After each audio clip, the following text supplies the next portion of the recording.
place. Ito are patindi ng patindi. Last two na tayo. Last two na tayo. Okay. The Prestige Field.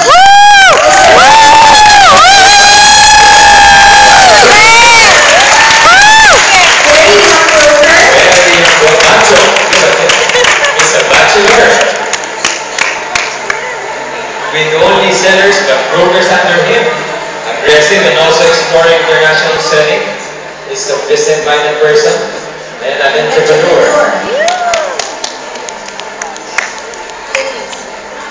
Prestige Realty has produced 161 million 500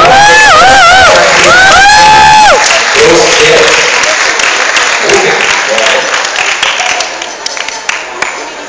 Nice smile.